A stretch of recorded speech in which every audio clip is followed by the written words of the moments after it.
Alright guys, so welcome back to top 1%। My name is Dev. आज इस video में हम लोग बात करेंगे निफ्टी के बारे में कि आज क्या हुआ है और आने वाले दिन में क्या हो सकता है। हमने कल क्या डिस्कस किया था वो बात कर लेते हैं। सो निफ्टी को पहले मैं आपको डेली चार्ट पर दिखा देता हूँ विदाउट फर्दर डू, क्योंकि यहाँ पर कुछ ऐसा हो रहा है जो मुझे आप लोगों के साथ शेयर करना बहुत इंपॉर्टेंट है। अगर यहाँ पर आपने ध्यान नहीं दिया तो एक्चुअली मार्केट वो करेगा जो आप सोचोगे, पर फिर भी आप शायद उसमें पैसा ना बना पाओ। तो ध्यान से सुनना, मैं क्या बता रहा हूँ, कोशिश कर रहा हूँ। मार्केट में अपन ने कल डिस्कस किया था कि मार्केट में ये बात हो ही नहीं सकता कि वो 24,000 ना हिट करे। मार्केट में 12 तारीख को, मतलब 12 तारीख को मैंने कुछ ऐसा देखा मार्केट के स्ट्रक्चर में जिसमें रिगार्डलेस तक, और तब प्राइस जो था मार्केट का 24,400 के आसपास चल रहा था। तो ये जो पिन बार आप देख रहे थे ना, भाई ये जो पिन बार मैंने आपको कल भी एक्सप्लेन कर रहा था, इस पिन बार में एक्चुअली कहानी है इस डाउनफॉल के आने की। क्यों? क्योंकि मार्केट में पैटर्न्स एंड स्ट्रक्चर ऐसे ही काम करते हैं, उन्हीं के बेसिस पे तो मैं मार्केट को एनालाइज करता हूँ। अब उस पैटर्न को एनालाइज करने के बाद, मेरा कल आपको बताने के बाद कि मार्केट 24,000 पर जा सकता है, आई डोंट थिंक कि मेजोरिटी ऑफ जो रिटेलर्स हैं वो इसमें पैसा बना पाए होंगे, क्योंकि मार्केट ने क्या किया है, खुलते से ही गिर गया है। सो बहुत कम ट्रेडर्स होते हैं जो 9:15 को ही बस ट्रेड कर लें और उसके बाद एक वन साइडेड डायरेक्शन देते हैं। ज़्यादातर ट्रेडर्स यहाँ कहीं चढ़ाने की कोशिश करते हैं और अगेन वो सेलिंग करते हैं, स्टॉप आउट होते हैं और फिर देख सकते हो मार्केट ने यहाँ पर क्या किया। Right, it's actually going nowhere. आपको कॉल साइड लेकर जाएगा, आपको लगेगा कि देव ने गलत बता दिया, नहीं वो तो ऊपर जा रहा है। बट रिगार्डलेस द केस, जब पैटर्न्स एंड स्ट्रक्चर इतने क्लियर होते हैं, आई मीन तभी मैं आपको एक्सप्लेन करता हूँ।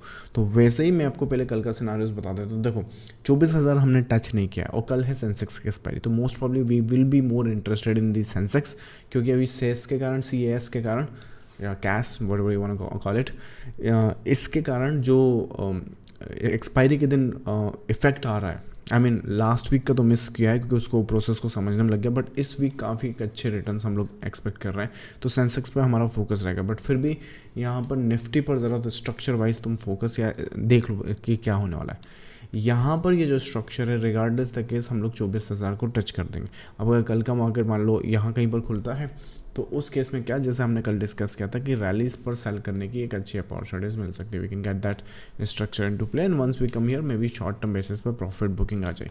तो ये केस को लेकर अपन कल के मार्केट में एंटर करेंगे। अब मान लो कल को डायरेक्ट ओपन हो गए तो फिर आई मीन छोटा मोटा डाउन साइड रहेगा, बट उसके बाद रिवर्स कर देगा मार्केट, तो उसका ध्यान रखना।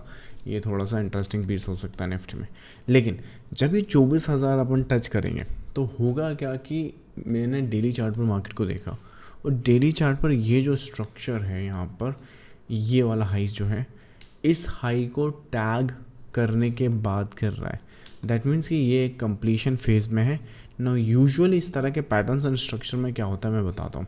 अगर मार्केट में स्ट्रेंथ होती है तो मार्केट में ये जो 12 अगस्त की कैंडल थी, यहीं से एक्चुअली हायर साइड पर इसको जाना होता है और उसके बाद फिर ये चाहे जो करे उसके बाद eventually it should go up. लेकिन हुआ क्या कि यहाँ पर 12 अगस्त का जो फेज है वो यहाँ पर वायलेट करके अभी अपन 24,000 पर आ गए। अब मेरी बात ध्यान से सुनो, यहाँ पर ये जो स्ट्रक्चर है ये वाला, ये बहुत इंपॉर्टेंट लेवल बनेगा आने वाले टाइम में, और उससे भी ज़्यादा इंपॉर्टेंट ये बनेगा। अब इन कंडीशंस को ध्यान से सुनना। अभी क्या होगा, आने वाले 1-2 दिन में ये वाला वेव और फेज कंप्लीट होगा। इसके बाद मोस्ट प्रॉब्ली आपको रिकवरी वगैरह देखने को मिलेगी। अब ये रिकवरी जो है, ये रिकवरी अगर बाय ऑल मीन्स इसको वायलेट या टैग कर गई तब तो ठीक है, कोई बात नहीं। आप इसमें ऑल टाइम हाई धीरे मर के या फिर स्लोली जैसे या फास्ट जैसे भी जाना, eventually you will get it too, right. लेकिन यहाँ पर ध्यान दो कि अगर यहाँ पे कोई भी प्रॉफिट बुकिंग आती है और वो यहाँ पर ही कंप्लीट हो जाती है और उसके बाद यहाँ पे ब्रेकडाउन उसका आना स्टार्ट हो जाता है, रिगार्डलेस द केस कुछ भी ऐसा करके सेलिंग प्रेशर जो है वो आपको दिखने लगता है, जैसे कि मुझे दिखा था, राइट। 12 तारीख को भी मैंने आपको बताया। तो ये आप यहाँ पे जज नहीं कर पाओगे। यहाँ पे अगर आप कर रहे हो तो कोई एनालिसिस हो सकता है आपका, लेकिन उसकी कंफर्मेशन एक्चुअली आपको यहाँ कहीं पर मिलेगी, मोस्ट प्रॉब्ली यहाँ कहीं पर थी वो, राइट। तो वैसे ही ये जो चीज़ है, मैं एक एजम्पशन आपको लेकर चल रहा हूँ कि मार्केट में एक्चुअली जो बेयरिशनेस है, जो सेलिंग है, अभी मैं आपको ये बता दूं कि मार्केट ऐसा करेगा, ये this is more like analysis, but आने वाले टाइम में दिस विल बी, और यहाँ पे प्राइस एक्शन जो होगा वो प्रिंट होगा और वो आपका जो स्ट्रक्चर है वो डिक्लेयर करेगा। और उस केस में क्या होगा कि फिर आप यहीं से आई मीन ये नीचे करोगे, और उस केस में भी अगेन ये जब जैसे मूव कंप्लीट होगी, डोंट वरी कि वो 18,000 पे नहीं जा रहा जैसे बहुत सारे लोग बता रहे हैं, ये रिवर्स बैकअप कर देगा और eventually I think it will give you better buying opportunity. तो ये तो लार्जर स्केल है, तो इस पर फोकस करो। अब आप बोलो इसमें देव इसमें कंडीशन क्या दिखेगी, बहुत सिंपल सी बात है, इसमें फोकस करो। एक तो इस लोस पे मार्केट यहाँ पे कुछ भी करे, in fact 1 2 3 4 5, even if you miss out on that trade, I think 1 2 3 4 5 miss out on that trade does not matter, you pay attention to that, क्योंकि इसने टैग नहीं किया। अगर इसने टैग कर दिया और फिर ये ऊपर जा रहा है तो then chances are very high that we might be going in that direction and then actually in that direction. So अब आप बोलोगे ये पैटर्न्स और स्ट्रक्चर से इतना कुछ कर सकते हैं, एब्सोल्युटली कर सकते हैं, क्योंकि अभी रिसेंटली मैंने आपको यहाँ पर ये जो स्ट्रक्चर आई मीन पब्लिकली तो नहीं, शायद मैंने ये प्राइवेटली अपडेट किया था। सो निफ्टी का अपडेट बता देता हूँ, 2026 का जुलाई का ही होना चाहिए मेरे हिसाब से, फरवरी का, ये तो 15 मिनट का है, फरवरी का एग्जैक्टली ऐसे ही प्ले हुआ था जैसे हमने डिस्कस किया यहाँ पर। इसके अलावा आई थिंक जुलाई में किया शायद, जुलाई 2026 तो that's I think the case जो 6 जुलाई के आसपास है। सो यहाँ पर भी देखो ये सिनारियोज बने थे, ये फॉल यहाँ तक आया था, ये फॉल जब यहाँ पर आया था तो पैटर्न थोड़ा सा बदल गया था और उस पैटर्न के बदले पैटर्न के हिसाब से ये यहाँ पे आया, और उसके बाद फिर हमने जो फेज़ है अपर साइड का वो डिस्कस किया। फॉर सम और रीज़न वो यहाँ पर शो नहीं हो रहा है, but it should be there. 17 जुलाई के बाद आई थिंक यूजुअली हो तो जाना चाहिए, मेरे हिसाब से जुलाई होगा, राइट।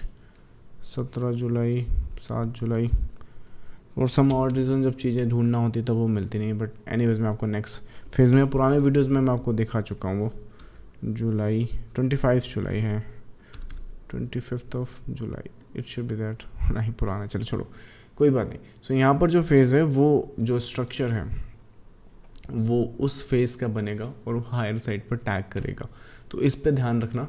ये आने वाले टाइम में बहुत एक इम्पॉर्टेंट सीरीज़ यहाँ पर दे रहा है। इसके साथ साथ काफ़ी एक अच्छा स्टॉक है जिस पे फोकस कर सकते हैं। HDFC बैंक भी जो है वो वहाँ पर क्रैश करके आई मीन एक अच्छे लेवल्स पर आ, this is coming on a good levels. अगर ये स्ट्रेंथ रिकवरी मोड में आएगा आने वाला टाइम में, HDFC बैंक इसको कंप्लीट करने के बाद जो फेज़ दिख रहा है ना मुझे, मतलब कि ये कंप्लीट हो रहा है यहाँ पर ये स्ट्रक्चर। सो अगर ये कंप्लीट हो रहा है यहाँ पे दोबारा जाए तो सरप्राइज मत होना, regardless the case higher side पर भी जा सकता है। आई थिंक एक वो फेज़ है, but that's that's what I think from the market. So anyways I think that's the update from the larger scale and for tomorrow. इसके अलावा अगर लाइव मार्केट में तुमको प्रीमियम सपोर्ट चाहिए जहाँ पर मैं पूरे के पूरे मार्केट के स्ट्रक्चर एक्सप्लेन करता हूँ, तो ये प्रीमियम ग्रुप है, इसका ट्रायल ले सकते हो। अगर ये सारे पैटर्न्स एंड स्ट्रक्चर खुद से सीखना चाहते हो और अपना भी जो ट्रेडिंग पोर्टफोलियो है वो 1 CR जैसे मैंने आपको एक्सप्लेन किया कि मैंने कैसे बिल्ड किया है, अगर वो सब करना चाहते हो तो अपने लिए यहाँ पर लर्निंग के प्रोग्राम्स एंड बुक्स भी अवेलेबल है, चाहो तो वो वेबसाइट पर जाकर देख सकते हो। चलो मैं मिलूंगा अब नेक्स्ट वीडियो में, till then thank you so much, bye bye.